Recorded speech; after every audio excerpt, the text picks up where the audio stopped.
All right, Brad. Nice to meet you, my friend. Nice to meet you. This is Brad Creamer interviewing for a clinical psychology position. So we're just going to run through some questions and we'll see how the interview goes. Sounds good. So tell me about yourself, Brad. I have a PhD in clinical psychology. Been practicing for about 5 years in my practice right now.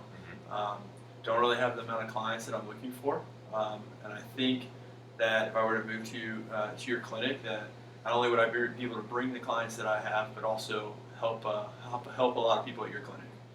Okay.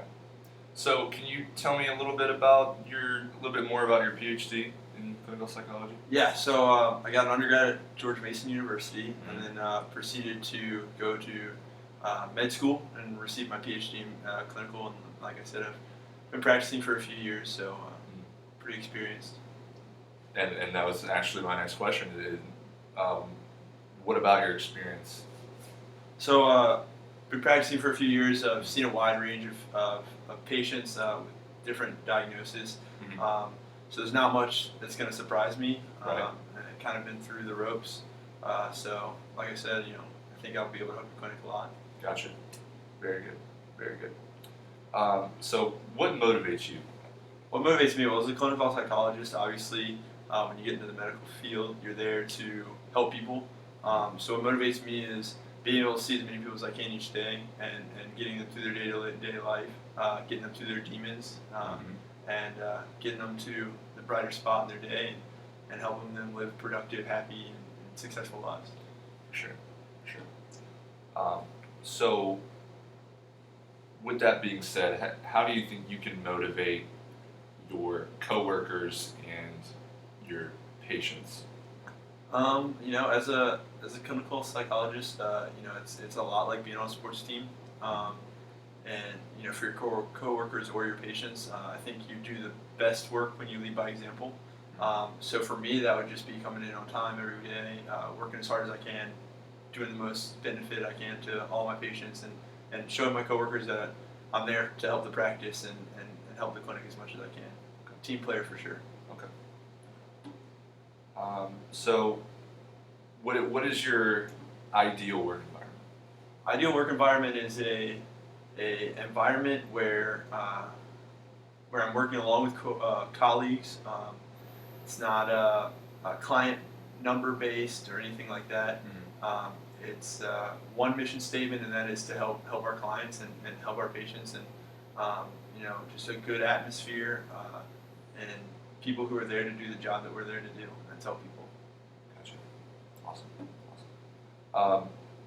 How do you maintain a healthy work and life balance? I'd have to say that goes with family. To be a successful clinical psychologist, you have to be able to leave work at work. One of the skills I think I've always had is being able to sympathize with people, but then when they leave, being able to drop the weight of that and move on and know that you can only do so much. And I think that's a really important skill to have. And then also being with your family, having a loving support system is really important as well. Gotcha.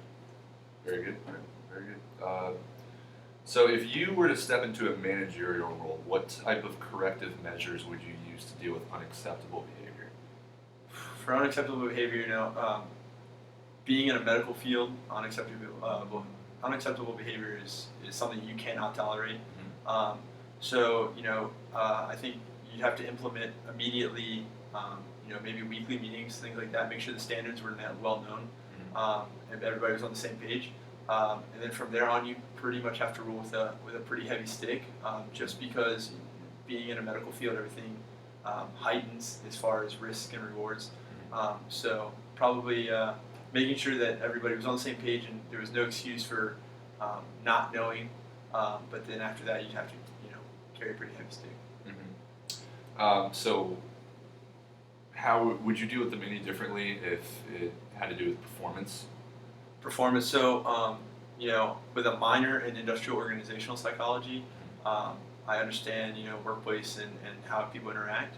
And often when forcing your workers to perform on performance, it hinders them from being successful, and it also hinders the great workplace 5 and things like that, Mhm. as I mentioned earlier. So for us, it would not be based on performance. Obviously, we have to be profitable. But in order to have the workplace, mentality that we want to be focused on one thing, and that's helping patients. If someone is slacking, they'll be addressed, but performance wouldn't be something that would be focused on heavily. Okay. Very good. I think that's about all I have for you. Do you have any questions for me? I don't think so. No. All right. Well, thank you very much, Mr. Appreciate Kramer. it. You got the job. Thank you. I gotta cut this off.